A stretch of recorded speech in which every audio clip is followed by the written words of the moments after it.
Hi, everyone. Welcome to the highly anticipated ACS debate between John King and Rod Machado.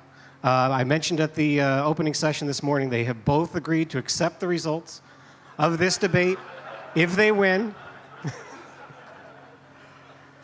And really, this debate, it started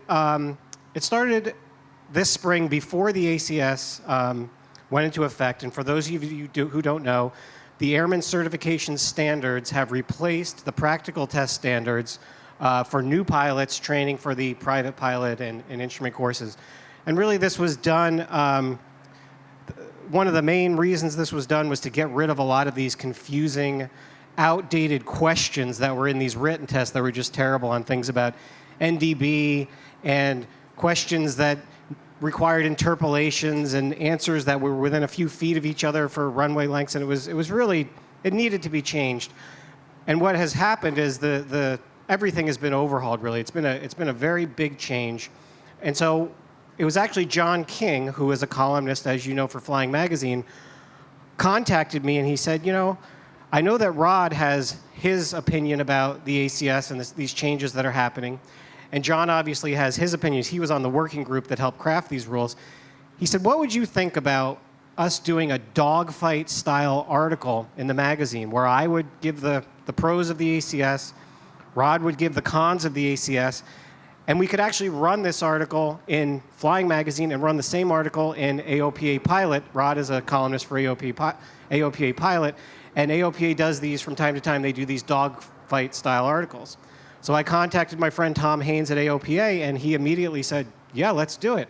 So we contacted Rod, and he said, let's do it. This is great. So we got Rod and John together for a photo shoot and did photos, and they each wrote their articles and sent them in, and we did the editing. It was actually a really fun process between Flying Magazine and AOPA Pilot, making sure the edits were the same. And I don't know if anything like that has ever been done between two aviation magazines, that the same article has been run in the same month in the same aviation magazine. It was a really cool thing. And I think it'd be cool if we did something like that with aviation magazines, had that working together more in the future, because it was a really positive and just fun experience. It was cool.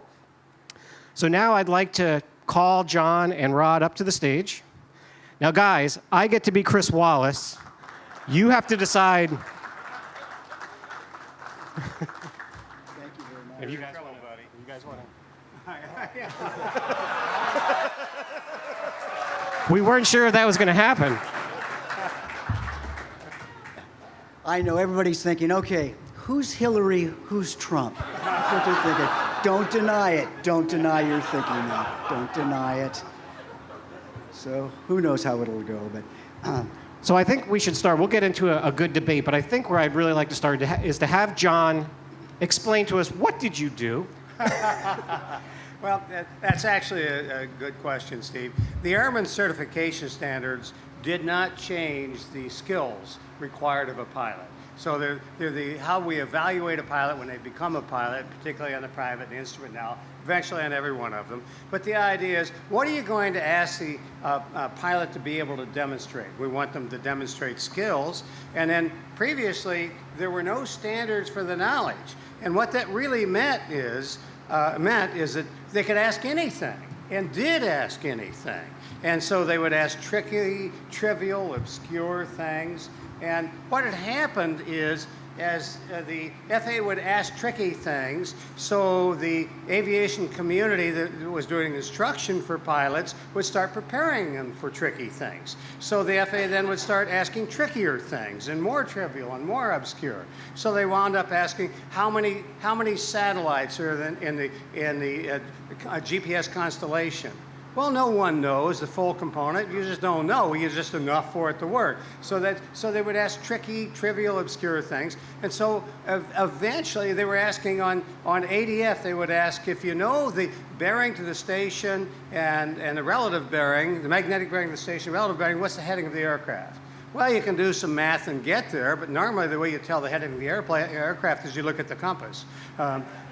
So it was just a tricky question. It was just a trivial question. And so they got into more and more of that. They wanted a bell-shaped curve, and they wanted people who knew about ADF from the people who really knew ADF. And so they wound up doing this. And meanwhile, we were traveling a circuit of cities teaching ground schools. We would come back to a city and someone would say, hey, did you hear about Bill? No, what happened to Bill? Well, he got killed in an aircraft accident. And he got killed in an aircraft accident through some risk that he failed to manage. So we were not teaching pilots how to manage risks, but we were teaching them tricky and trivial and obscure stuff. And so that's the reason for the Airman Certification Standards, to have standards for knowledge, and then to be able to have an applicant know what's happening now and what's about to happen that's bad if he doesn't do something about it. And we actually weren't teaching that to pilots. So now we're asking pilots to be able to identify what's going on in the way of risks and what might happen worse if they didn't do something about it. So we're asking them to know how to manage risks. So what we did is we took the normal skills, added knowledge standards, and added risk management standards. And that's what the Airman Certification Standards are. Now, Rod, since about 2013, you've been a pretty vocal critic of this change. And I'd like you just to tell the audience why that is, what your feelings are, and we can get into more specifics, but just in general, why is it that you think the ACS is not such a good idea? You bet, Stephen. And by the way, again, thanks to you for doing this. You and John came up with this idea. I think it's a great way to kind of, find out what both sides of the issues are. And that's really neat. And one thing that's important to understand, too, John and I, we go back a long time, 20, 30 minutes? I think. Yeah, I think 36, 35 years or so. And what's a very important thing to understand is you can like somebody, and I like John and Martha, wonderful folks, great aviation humanitarians, if you will. That doesn't mean that you agree on everything, but you can disagree with somebody and still get along with them. I mean, if I couldn't do that with my wife, well, the reason we disagree on occasion, and we still get along, mainly because I like sleeping indoors, if you understand what I'm saying. See, I'm at a disadvantage. Ron is a professional comedian. No, I'm not trying to work the audience here. I'm just getting prepared No. for whatever. No, he would never do that. Okay, I'm Trump. What can I say? I guess it just revealed it. No hiding it now. Folks, the fact is, and again, I have absolutely, and this is important to understand, I have absolutely no doubt that my buddy John and people on the ACS committee have the best of intentions. Not one doubt whatsoever, and do not doubt that. But I also learned a long time ago that having good intentions is a highly overrated virtue. And it's not what you feel that's important, it's what you do that counts. I don't care what you feel, the best intentions in the world, you gotta do good things. And the first thing I take exception with John is this idea that the written tests were trivial. Yeah, okay, and I'm very familiar with the written test too, of course, because I write books that hopes to prepare people for the FAA knowledge exam and basically to teach them ground school. That's my primary purpose. But when it comes to triviality, yeah, okay, granted, there are probably some trivial questions. But the interesting thing about the trivial questions is the ones that John mentioned aren't necessarily trivial. We still have ADF, NDB approaches in the national database. And sure, the FAA is getting rid of 158 of them, and there are a couple of NDB approaches here. People say, well, we don't fly NDB approaches anymore. Excuse me, we have a G1000. How many people have a G1000, G2000 equipment in their aircraft? Right, and it has an RMI pointer, a bearing indicator, correct? And the principles of ADF navigation are the same principles you use when you fly GPS, right? Track, ground track, bearing to the station, heading, those are essential components of GPS navigation if you are not flying the magenta line. In other words, that is not your primary focus of navigation. So not all the questions we talk about on the ACS, on the written exam, are trivial questions. And yeah, okay, maybe they should be replaced someday.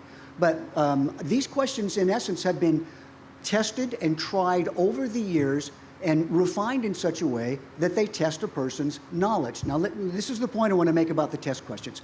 And this is a big misconception about people on the ACS committee. People on the ACS committee believe that the test is intended to test to assay a comprehensive assessment of your aviation knowledge. And that is like believing, folks, that if you rent it's like believing that the Iron Age was a time when people wore neatly pressed clothing. I don't know how to express it better than that. or it's like believing that pre-ignition is the ability to see sparks from the future. That is simply not true. The purpose of the written test is, according to the FAA psychologist and the FAA testing educational specialist, Dr. something, I don't have his name, but he wrote in a letter a statement that said that the FAA test is what they call a personnel-based test. And it's a personnel-based test for the intent of assuring a wide comprehension of knowledge. It's not testing a person's specific knowledge, but it's intended to ensure that a person studies a broad area of knowledge by asking questions on different divergent topics. Yes, the number of GPS satellites available at any one time, the number of GPS satellites in the constellation. Since you don't know what those test questions will be, the purpose was to get people to study the large area, the full comprehensive body of, let's say, the pilot handbook, the risk assessment handbook, the airplane flying handbook, rather than just studying specific parts, because that's where the questions were asked. So that's my primary problem with the written exam knowledge on that. Those questions are just fine, and yes, they should be updated as they are, and the folks at Oklahoma City that are involved in the updating of those tests, those questions are updated on a cycle of, used to be once every 2 years, but now they're updated on a cycle of every 4 years, and that's directly from the man that was involved in updating those particular test questions. I don't know where you get that information. We'll talk about it later. Yeah, no, that is, yeah. Gary, sure, I'm actually happy to provide my source. And then also there's this bit of information that comes out of the head of the FAA and the ACS committee about two guys sitting in a room writing test questions. Well, that is a complete fabrication, because AFS 630, the company in Oklahoma City that actually creates these test questions, as of right now, there are 23 people on staff at AFX, as of 2015, excuse me. And roughly 11 of those are involved in, actually 14, excuse me, and the list is right here if you'd like to see it, are involved in, directly or indirectly, the written test preparation. So there's a lot of activity with keeping tests current and knowledge current, and I just don't buy this idea that the test questions don't do what they're intended to do. We are live fact-checking at flyingmag.com, so. So, John, what Rod is saying is the PTS wasn't broken. Why fix it? How do you respond to that? Well, I think that I can't tell these folks why we changed the PTS, but I think they can tell me. How many people in here know someone personally? Now, I'm going to ask you this question, by the way.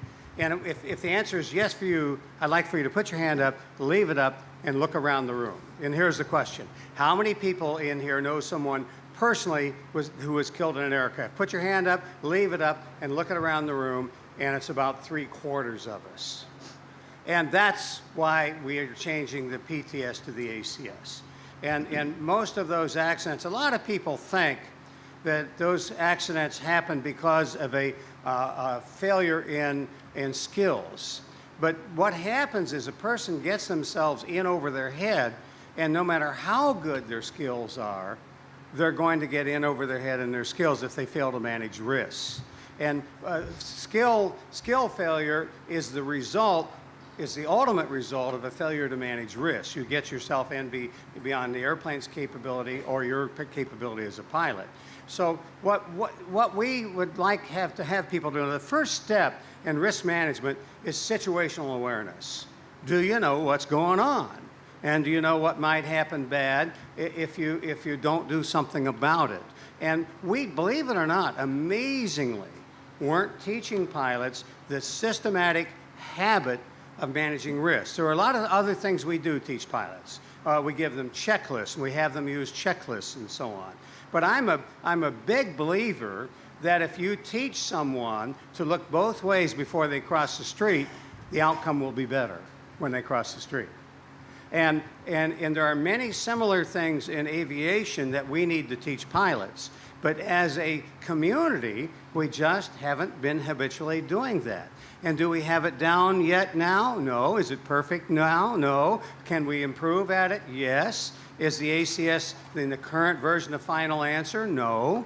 But I do believe that if we just do a good job of teaching new pilots the habit seeking out risk, thinking about risk, being situationally aware, and that they demonstrate that on their practical test, the odds are much better they're going to demonstrate that when they actually go out and fly the airplane. And so that's really the reason we're doing it. We're doing it because of the people you know, the people you care about, who are no longer with us. And we're doing it to protect people. And these people who die in airplanes very often are the movers and shakers in their community. They're the people who get things done. And the reason pilots come to grief in many cases is because we're goal-oriented people. When you learn to fly, you do something that takes a long period of time. You do it over an extended period of time. Your right leg shakes. You sweat all the way down to your belt and beyond. And you persist because you're a goal-oriented person.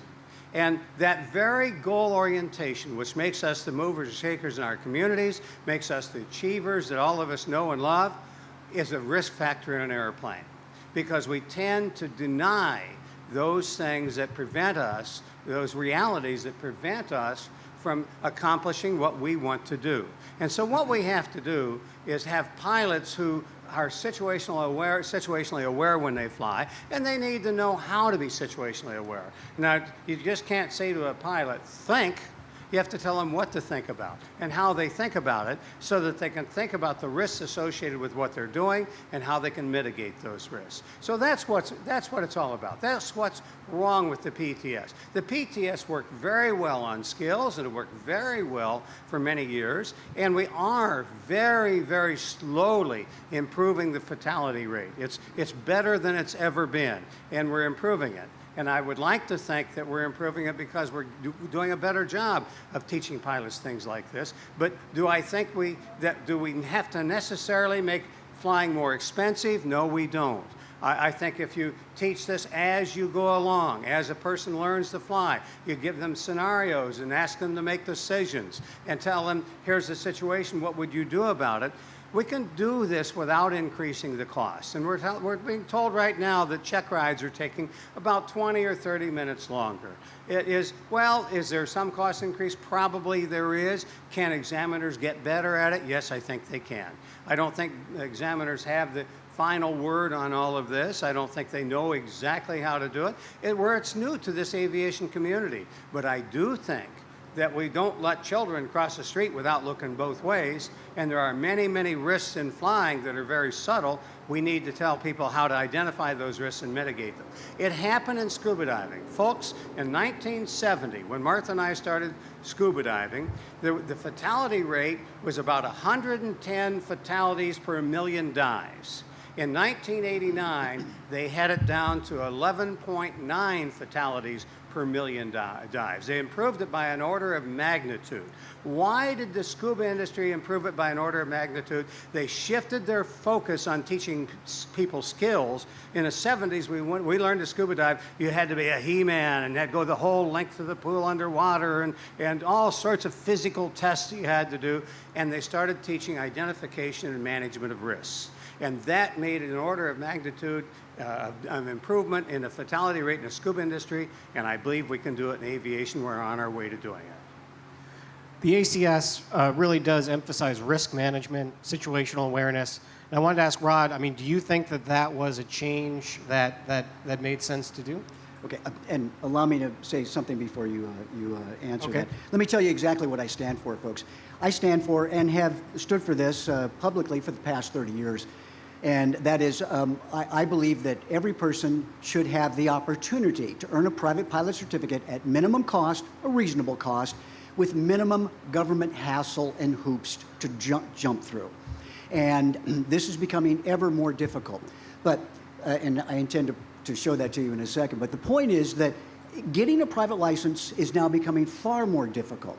And when you look at what actually is the actual fundamental cause of accidents, I know John says it's failure to risk manage, but the data, and I do believe the data are correct, the data do not support that point. We interpret the same data differently, Rod. Well, maybe you do, John, or as you say, wrong in this instance. And let me lay out the facts for you. And here are the facts. There's a wonderful study, the most comprehensive aviation study of aviation accidents. And write this down if you like. You can Google it. It's also on my website, on my blog. It's called the HFAC studies, Human Factors Analysis of General Aviation Accidents. Folks, you're not going to believe what I'm going to tell you, but it is based on all this comprehensive analysis. Again, the single most comprehensive study ever done on GA accidents. And that result said, in general aviation, 79.1% of all aviation accidents are based on skill-based errors. Now, the other 20.8% or 20.1% of the accidents involved some function of judgment, decision-making. But the interesting thing about that is roughly 80% of the, 29% of the other 20% that weren't specifically skill-based errors, that 20%, most of those were started with a skill-based error and led to a judgment error. So what does the FAA do or the ACS committee do? Again, people with great intention. They say, you know, what we've got to do is we've got to manage risk. So they involve people in creating this ACS that requires you to think what we call in aviation higher order thinking skills. You've got to start thinking as if you are an airline pilot, and thus your accident rate will go down. I have no problem with higher order thinking skills applied to, in this case... There's nothing about higher order thinking skills in the ACS. So, actually, that's wrong. That's Well, wrong. no, No, it risk management is a higher order thinking skill. Yeah, gotcha. No, risk management is a higher order thinking skill, folks. That's right out of FITS, FAA Industry Training Standards. It's defined as a higher order thinking skill. We may disagree on that, but whatever. And the point here is that the FAA has elected to take your average private pilot and instead of focusing on where they actually need to learn, the areas they need to learn in, like, oh yeah, flying the airplane, physically flying the airplane, and preventing, oh yeah, loss of control accidents. People don't lose control of their airplane primarily because they're not assessing risk properly.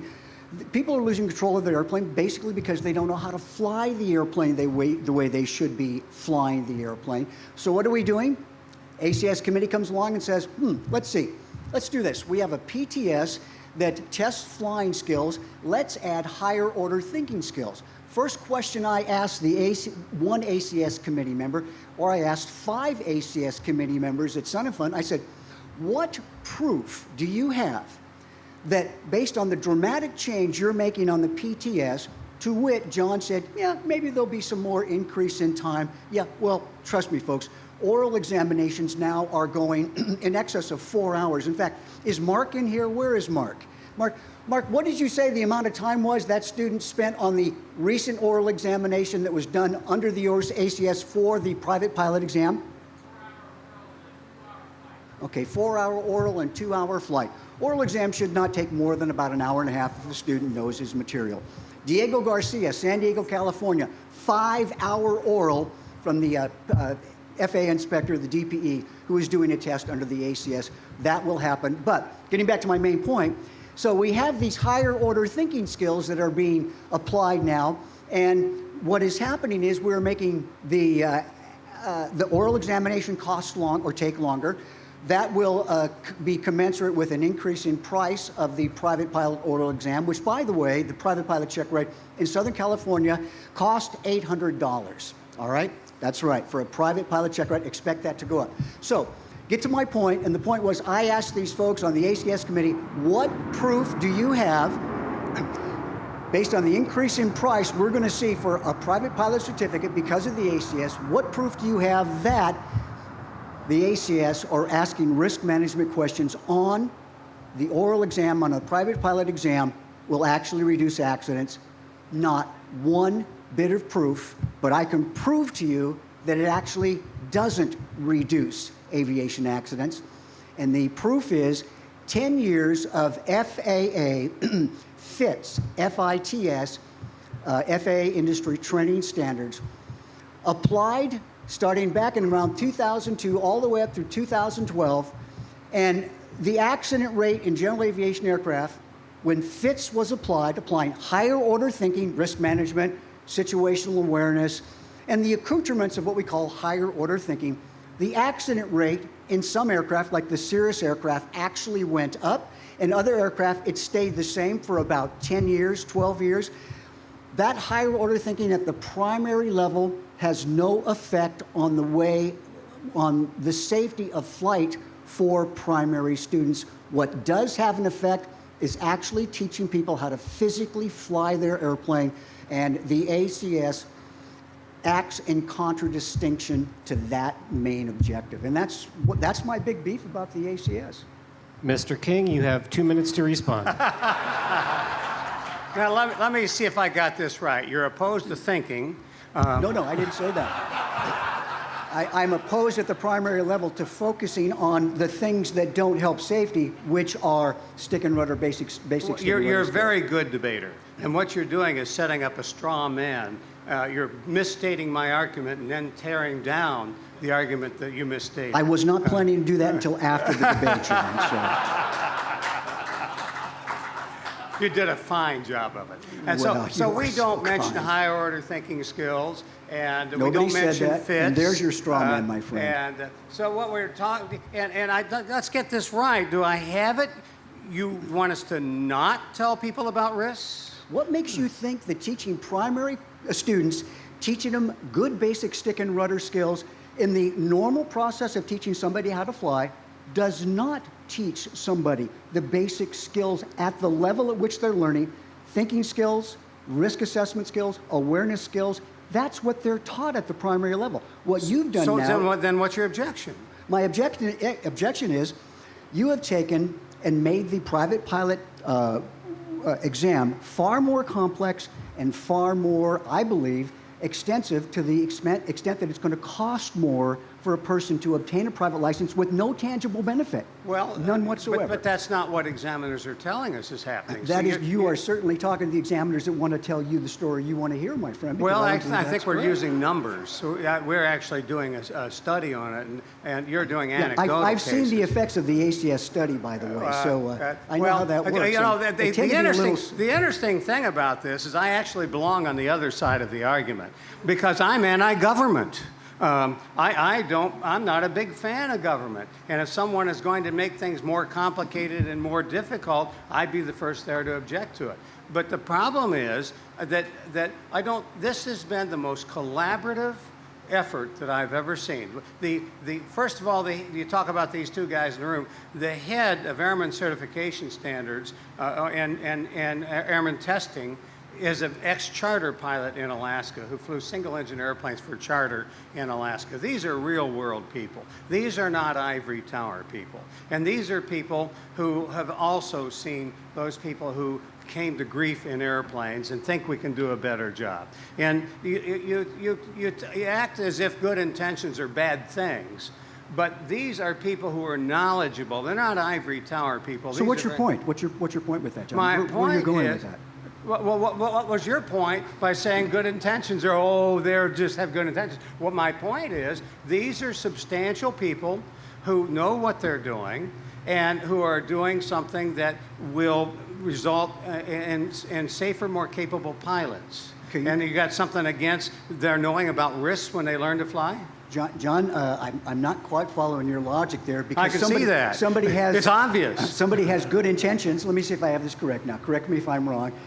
Somebody has That'll be okay. Somebody has good intentions, and because they have good intentions, this will necessarily result in good works. Because I claim the ACS is going to make earning a private pilot certificate far more difficult for somebody in terms of cost and accessibility, and you cannot answer my main question. Well, Let me ask my main question. I have. You just don't No, buy no, the answer. yeah, I tell you it's taking 20 to 30 minutes longer. Give me the proof that you have that asking risk management questions on the ACS, on the private pilot exam, on the ACS, will increase safety, and my concern is it's going to increase cost with no effect on behavior. Give me the proof. What is your proof? So there are many things that we do in life every day. For instance, looking both ways before crossing the street, teaching our children to look both ways before crossing the street. Good behavior That doesn't skill. require a scientific study with proof, before we do that. If someone told me, John, you have no proof that looking both ways before you cross the street increases safety,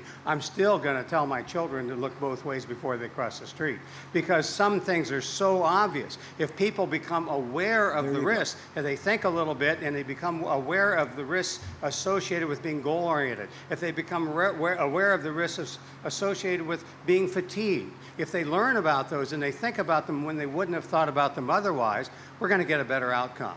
Now, if you really want to stop a project, you require scientific proof. But the point is, there's no scientific proof for many of the things that we know that make common sense. What about if I have scientific proof that actually shows asking risk assessment questions and teaching situational awareness at the primary level? And this is what I want to make sure you understand, at the primary level.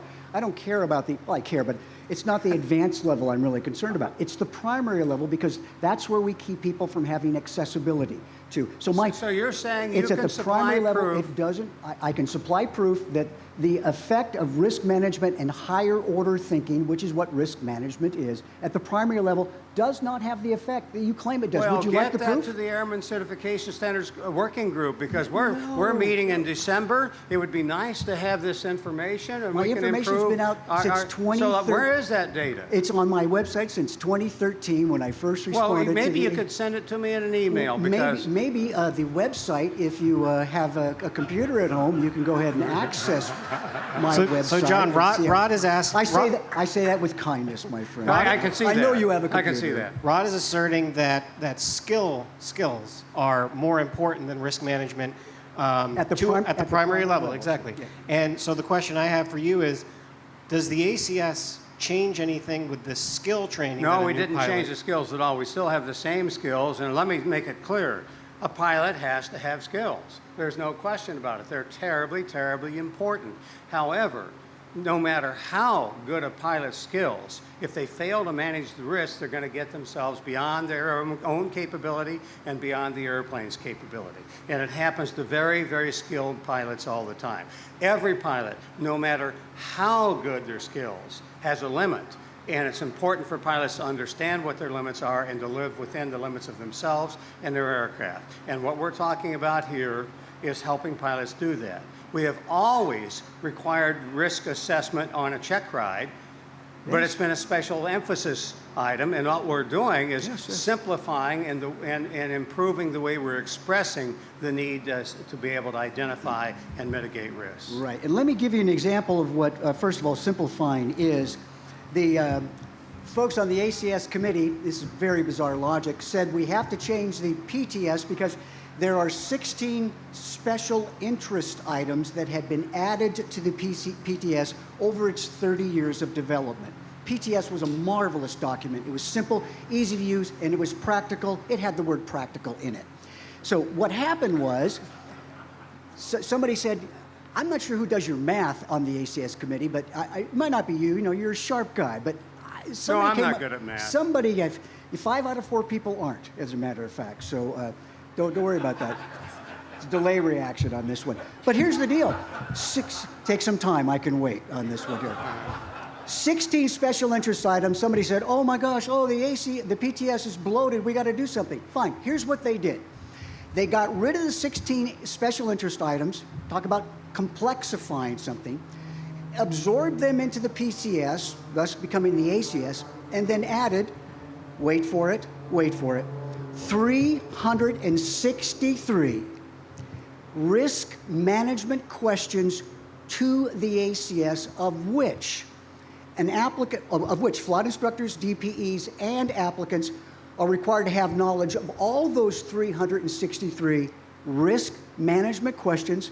They have to answer 46 risk management questions, among other things, on the oral exam. And here's my, Actually, that's not true, and give me a chance. No, it is true. Why is it not true? Tell me. Well, it's because they can create scenarios, they can combine things. Right. Scenarios and combining.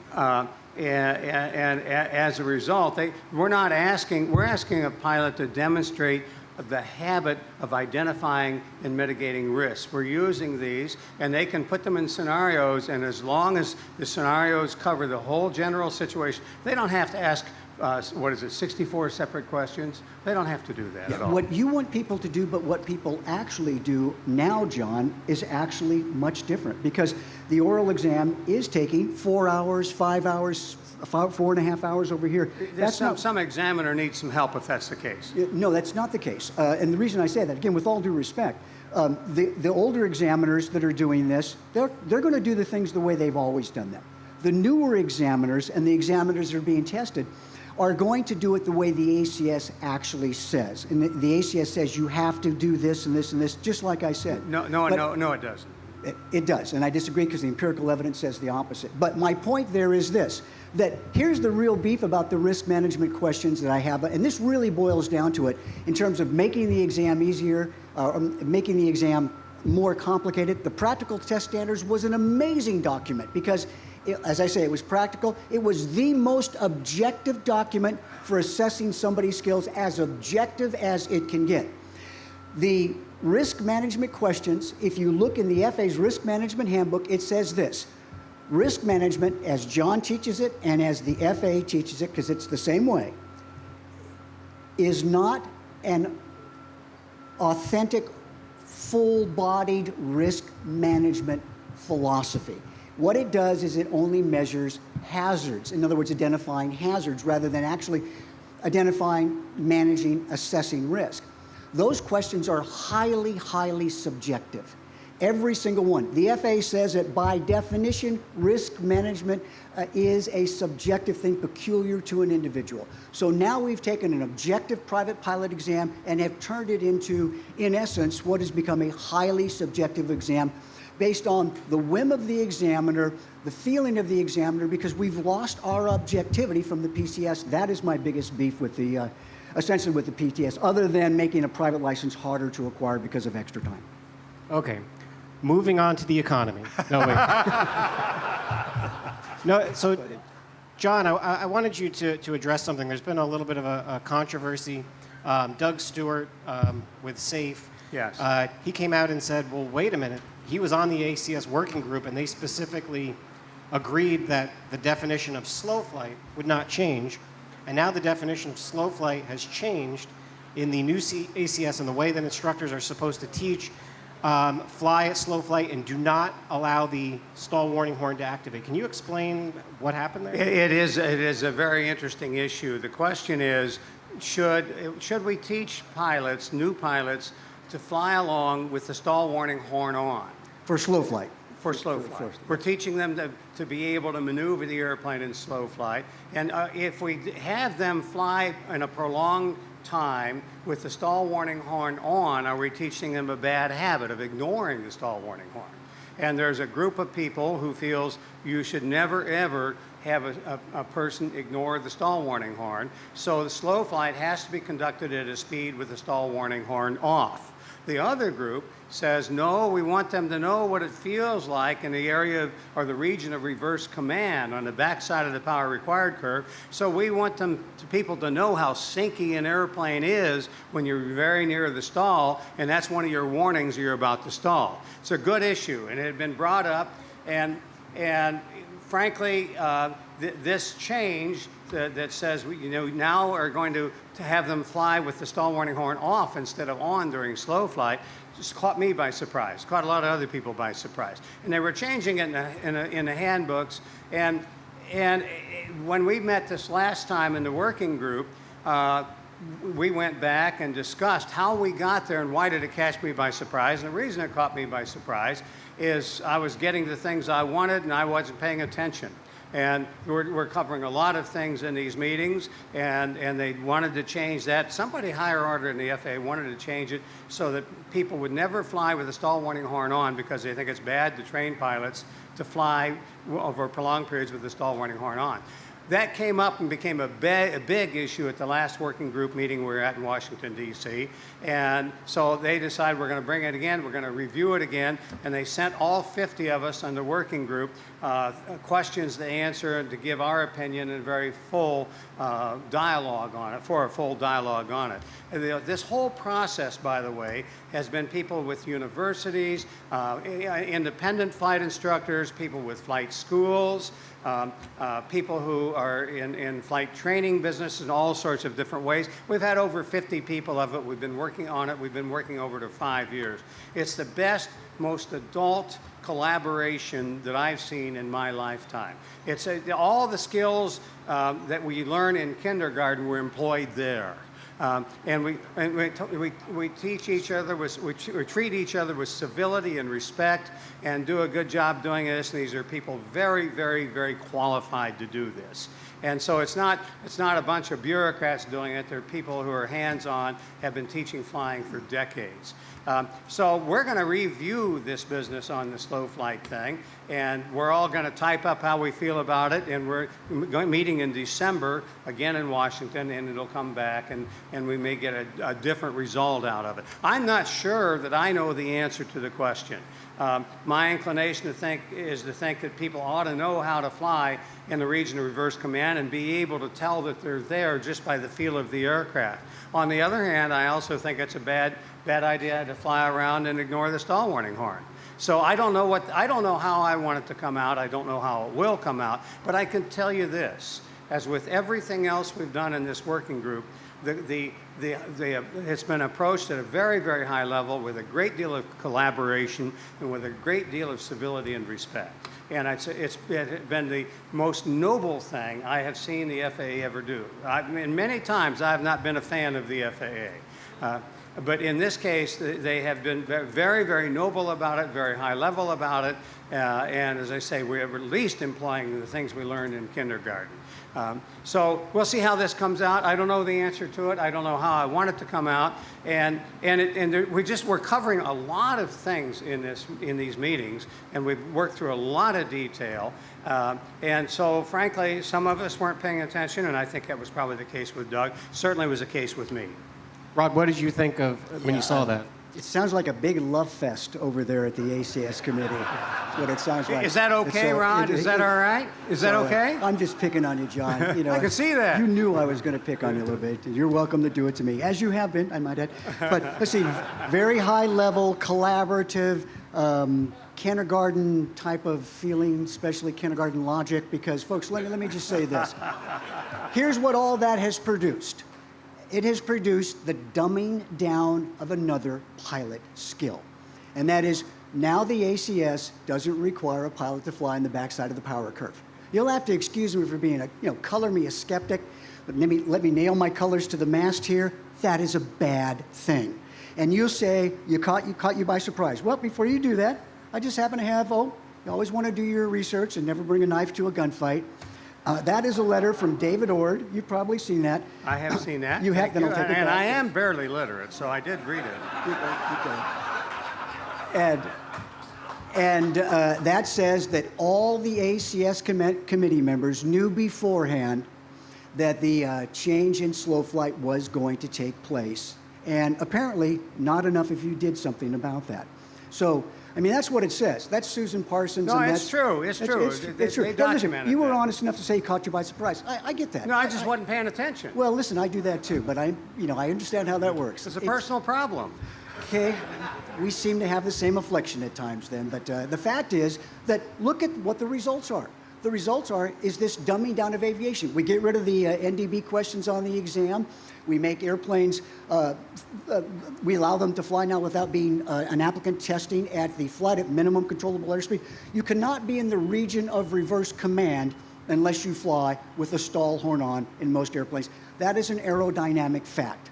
So consequently, we no longer have pilots that are developing the stick and rudder skills, but they're no longer answering difficult ADF test questions, and they're no longer having to really parse the numbers when they answer a performance question, but they are learning how to think in terms of higher order thinking skills at the sacrifice of their basic flying skills, and that's proof of that right there. Let me make That's some what I think comments. One, this would have happened whether or not we'd done the ACS, because this came from higher level in the FAA.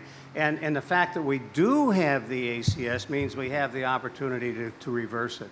So the fact that we have the ACS and the ACS working group means that we can reverse it. Second, you keep harping on higher order thinking skills. It's not mentioned anywhere. I don't know where you're getting that. So it's a nice job of building up an argument that we're not making. Do you not understand that risk management is a higher order thinking skill? No, I don't think it is. Yeah, okay, well then you'd have to actually talk to the folks your friend Robert, who created FITS, because that was his definition for higher order thinking skills: risk management, situational awareness, and his favorite. Who's this? Robert Wright, your friend. Bob Wright? Bob Wright. Okay, yeah. So I've heard of Robert Wright, he's a nice man. Am nice I guy. responsible for everything he said? No, but you're responsible for not understanding what he said when it comes to risk management.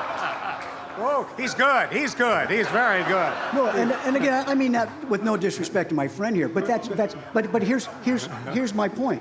I think my point is that risk management is a higher order thinking skill, and so no, it's a habit, and it can be both, John. It can be a habit, and I think that doesn't exclude one from the other. I think. Oh, okay. So, but the point is, you're building up a case against high order thinking skills. And so if it can also be defined and instead of a habit, as a higher order thinking skills, it's a bad thing, is that correct? How many people have ever taken differential calculus before they took algebra?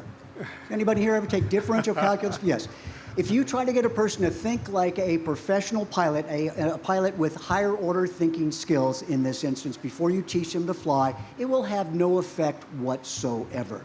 And so consequently, no positive effect. You ask for the proof that risk management at the primary level doesn't work. The proof is in FITS, FAA Industry Training Standards, that had as its main theme risk management, situational awareness, and scenario-based training. It's another straw man.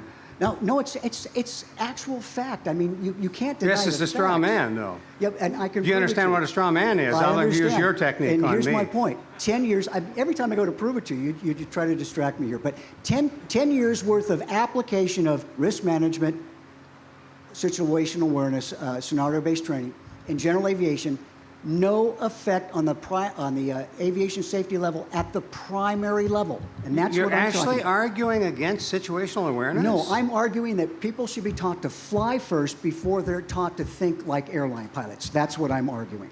Well, I would like to think that anyone who carries someone I care about in an aircraft knows how to manage risks.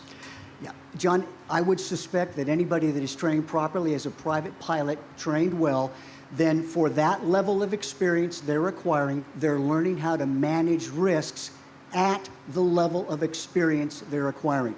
How many people in here learn to manage a crosswind landing? How many people learn to manage you can do it very well. How many people learn to manage the risks associated with a crosswind landing, concomitant with learning the skills of landing in a crosswind landing? Exactly. Yeah, that's the idea. And that's what primary training teaching does. They don't add 363 new risk management requirements, highly subjective questions to the ACS to draw So you out don't want them to document it. You want them to do it, but not ever provide no guidance. Is that correct? I don't want anything to interfere with primary students in the development of their training. So I guess reading would interfere with that. Yeah, no, see, that's a straw man. That would be a straw man. The point is that the ACS, as you said, will lengthen training times, and that's what the ACS will do. We've got data that says it's increasing it by about Of course. practical test by 20 to 30 minutes, and it is. Yeah, no, and 20, 30 I don't minutes. think that's completely desirable, and I'm not in favor of making things more complicated. Yeah, but and it is 20. I know you Let's want. use the real facts to 20, 30 minutes, not 5 hours on the average. Well, then you'll have to talk to Mark back there, and then Diego Garcia, and all the folks that have written to me on my website. And I don't really have the access you have for this, but the people that comment to me how long things are taking on their check rides now, and the concomitant increase in cost for those things. At the That's what I'm against. last meeting of the examiners in San Diego FISDO, they told us 20 to 30 minutes. I think a question that's probably on the minds of a lot of the pilots here in this room is, how does the ACS affect me? Does this mean the next time I go and do a flight review, suddenly the flight instructor will be having me do slow flight and not expecting the stall warning horn to come on, or will anything else change, and what do I do about that? I think that you will find the dialogue that we have in the aviation community, the vocabulary we have will improve, and we'll get more thoughtful about it over time. I don't think it has to be complicated. I don't think it has to be as complex as Rod. I just think we're going to get more insightful. We're going to get more thoughtful. We're going to be able to understand that one of the risk factors involved in flying is the goal-oriented behavior of a pilot. And so I think we're going to wind up having fewer accidents and more people who survive, and it doesn't have to be all that difficult unless we make it so. And part of the ACS is to track all of that data to make sure that, you know, as Rod said, you've shown 20 to 30 minutes, but it's early days, so you're going to continue to track that, obviously. We're going to continue to learn. The safety record. But my point is, if all the examiners in the San Diego FISO tell us it's 20 to 30 minutes, let's live with the reality. Let's deal with things as they really are. Not as some anecdotal case does. And as far as anecdotal case, as I said, an examiner that's experienced is going to continue to do what he or she is doing right now. Examiners are reluctant to change. They're not going to change much about what they're doing. It's what happens 6 months to a year from now when the FAA checks out a new examiner, a new DPE, and the FAA says, listen, you've got to follow the ACS. This is what it is right here. And yes, you can combine and connect and what have you, and that's all fine. But still, you've added 363 risk management questions. And by the way, you've also added over 400 knowledge questions to the PTS. So that's 700, and not, you know, they don't have to do all of those questions and all the risk management questions, but they have to be responsible for all of them. Highly subjective questions. The point is, newer examiners are going to end up taking a lot longer. So what happens now is fine. It's not what happens now. I'm worried about 6 months down the year. The alternative is you withdraw those and let examiners make up their own questions, which they've been doing all along. So all we're doing is documenting the issues. The alternative is you do exactly what the PTS did, the fine document. It was the examiner used his own or her own common sense and experience. Wait a minute, you're just arguing against being subjective. No, listen, that's what the PTS in essence did. It allowed the examiner, to use his or her own experience. That doesn't imply subjectivity. By the way, that doesn't mean there was no subjectivity on the PTS, but it was minimalist, as minimal as it can be, which made the PTS a fine document. And so the examiner examined risk. Just looking at the applicant, would attest the applicant, would get a feel for the person to the degree that the examiner felt comfortable signing that person's name to that person's certificate and making sure the examiner tested the flying skills of the individual. So the point is, now the examiner has to participate in specific, highly subjective risk management questions, and that is an entirely different animal, John. The purpose of this risk management is to change from subjective to objective. That's the reason we're writing it down. And the other thing is how do you grade a soft field landing without being subjective? As I said, there's always a certain amount of subjectivity in any test. The real issue, though, is it's minimized. The PTS did the best job of making it as objective a test as possible. By being silent on a whole bunch of things. The ACS was a step completely backwards away from that, increasing the subjectivity No, of the the test. ACS was a step towards documenting things so that people had Documenting expectations. subjectivity in this instance. I don't think you get away from that, my friend. What do you think, folks? I think they're going to agree to disagree. That's all the time we have for the debate. Thank you very much, Rod. Thanks, Rod. Thank you, Steve. Thanks, John. Thank you. This was a lot of fun. Thanks for coming. You're a good guy.